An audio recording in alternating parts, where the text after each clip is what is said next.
LeBron James stood near half court, staring blankly at the floor. The game was over. It was humiliation. The scoreboard read, Boston 94, Cleveland 85. His season, his championship hopes, his legacy, all crumbling before his eyes. Then, as if shedding the past, he pulled off his Cavaliers jersey, walking off the court knowing his time in Cleveland was over. 2 months later, in this fall, man, it's very tough. In this fall, I'm going to take my talents to South Beach and join the Miami Heat. LeBron James returns. 2 years older, 2 years wiser, 2 years angrier. Boston is 1 win away from eliminating him again. Paul Pierce had buried a dagger 3 in LeBron's face in Game 5. Pierce for 3. It's good. Paul Pierce from way downtown. Then Boston leads by 4. Kevin Garnett had barked at him all series. Rajon Rondo had picked apart the Heat's defense. The Celtics could feel it. 1 more win and they'd break him again. LeBron didn't blink. He just stared. The death stare. And that's when everything changed. 45 points, 15 rebounds, 5 assists. No smiles, no trash talk, no emotion, just destruction. LeBron didn't just win, he made sure Boston would never be the same. To understand how we got here, how the Celtics tried to break LeBron, and how he finally snapped, we have to go back to the beginning. 4 years, the Boston Celtics had been stuck in mediocrity. No direction, no championship since 1986. But in the summer of 2007, that changed forever. Boston's first step, acquiring Ray Allen, one of the deadliest shooters of all time. A 7-time All-Star at the time, a walk-in bucket. But they needed more. Kevin Garnett, a defensive monster, an MVP, a relentless competitor, but still no ring. Minnesota was rebuilding, KG was chasing a championship. Boston traded 7 players to land him, the biggest trade for a single player in NBA history. At that moment, the Celtics weren't just contenders, they were favorites. 3 legends, 1 mission, win at all costs. For decades, Cleveland had no superstars, no hope. Then, a 6'8" high school phenom from Akron, a 19-year-old already called the chosen one.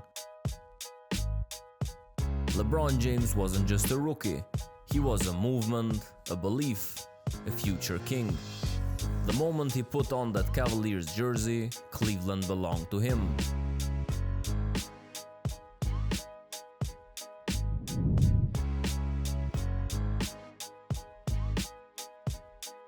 LeBron was already a superstar, scoring champion, MVP, a walk-in highlight reel.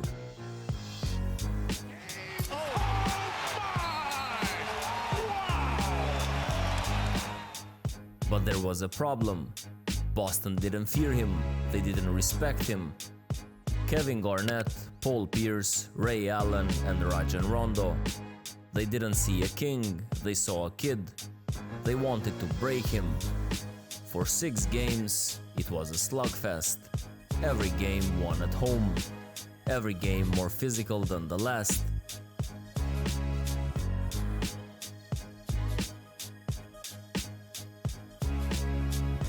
Now, it all came down to this.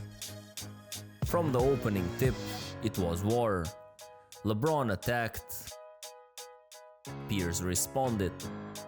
LeBron dunked. Pierce hit back with the 3. Possession after possession, they refused to back down.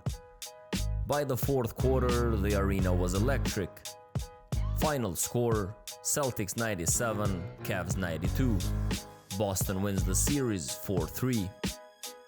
LeBron James walked off the court, his head down. 45 points, 5 rebounds and 6 assists. He had given everything, but it wasn't enough. The Celtics were too tough, too experienced, too ruthless. Boston had exposed the truth. LeBron James was a superstar, but he wasn't a champion. And that loss, it haunted him. Because for the first time in his life, LeBron questioned himself. Could he actually win a championship? Or was he destined to be just another great player who never reached the top?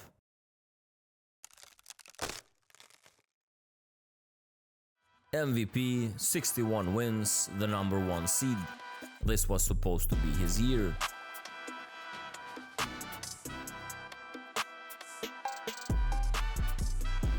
Then the Celtics happen, again.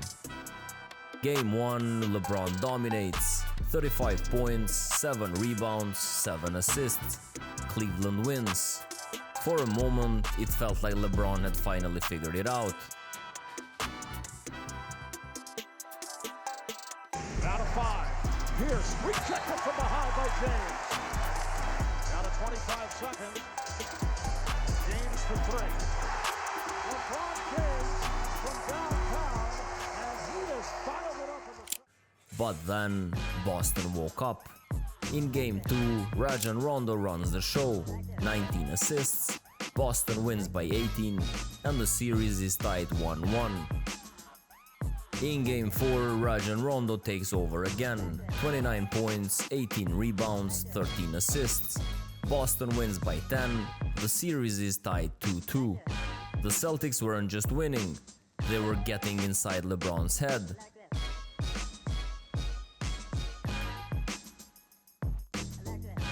Cavs fans knew this was a must-win game. Win and Cleveland takes back control of the series. Lose and the season is on life support. LeBron steps onto the court. The entire basketball world is watching. This is supposed to be his moment.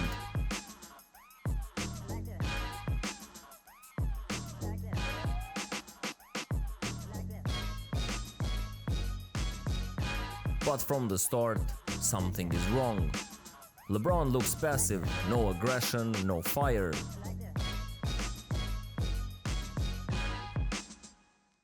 Meanwhile, Boston, they smell weakness.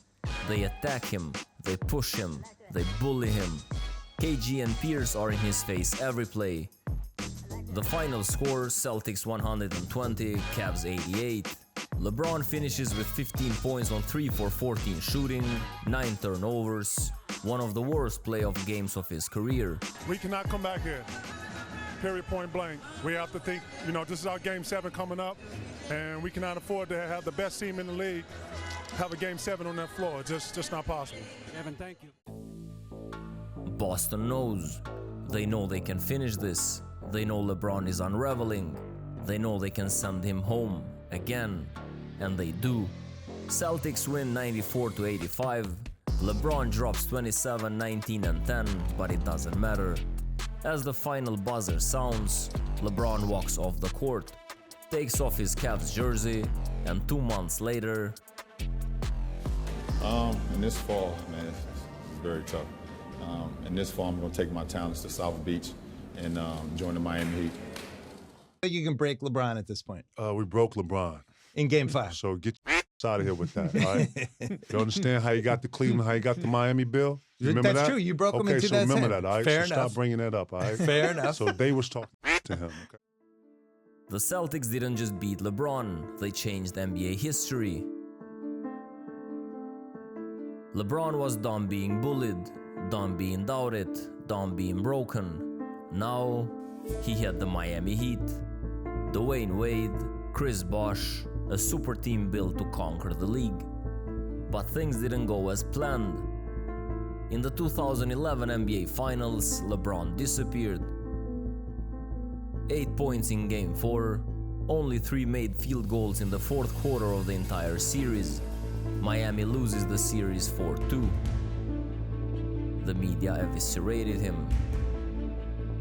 An athlete flying so high is soaring near the sun, but NBA superstar LeBron James crashing down to earth, his wings perhaps melting a little, giving Cleveland fans he spurned some sweet revenge.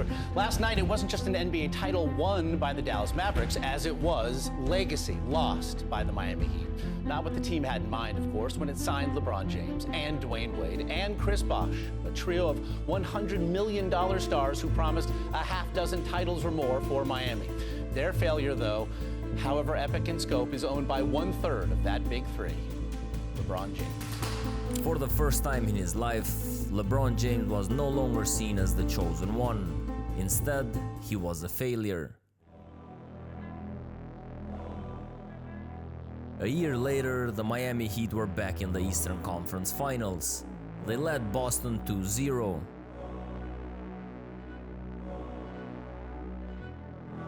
Then they lost 3 straight. Now, Game 6, TD Garden. The Celtics were 1 win away from eliminating LeBron again. 1 win away from proving he was a front runner, not a champion. And the pressure, it wasn't just about this season, it was about the future of the Miami Heat. Pat Riley was watching. If they lost, there was a real possibility the Miami Big Three would be dismantled. This wasn't just about winning, this was about survival. Everything, the entire Miami Heat experiment, was on the line in Game 6. LeBron James was now staring at the legacy-defining moment. Would he fold under pressure again, or would he finally rise above the ghosts of his past? As LeBron James stepped onto the court, something was different. No smiles, no words, no emotion, just a cold, dead stare. It was haunting. It wasn't the face of a man who wanted to win. It was the face of a man who refused to lose. First quarter, 14 points.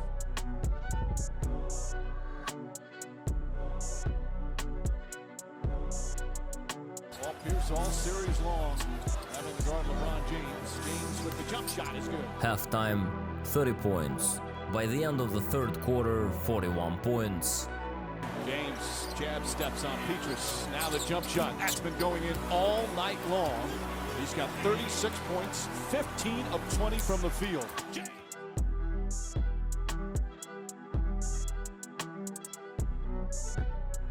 James for 3, does it again. Final stat line, 45 points, 15 rebounds, 5 assists. Turnaround jumpers, dunks, attacking the rim relentlessly. Pull-up threes with defenders trapped all over him. There was no trash talk, no celebration, just destruction. Every shot he hit silenced the crowd, ended the Celtics' dreams of one last finals run. In Game 7, Miami finishes the job. Heat win 101-88, the Celtics are done. As the final buzzer sounds, LeBron has finally beaten Boston. The Heat go on to win the NBA championship, and the Big Three Celtics, they never reach the NBA Finals again. For years, the Celtics and LeBron James pushed each other to the limit.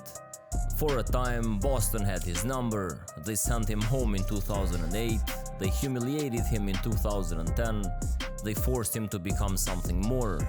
But when the time came, LeBron didn't just beat Boston, he ended them. He became the unstoppable force they once feared. Both sides had left their mark. One last war, one final battle. And in the end, LeBron James stood tall, not just as a champion, but as a legend born from rivalry. The Celtics, their dynasty faded, but their impact would never be forgotten. If you want more legendary NBA rivalries, watch our breakdown of Rodman vs. Malone next. And until next time, keep the game alive.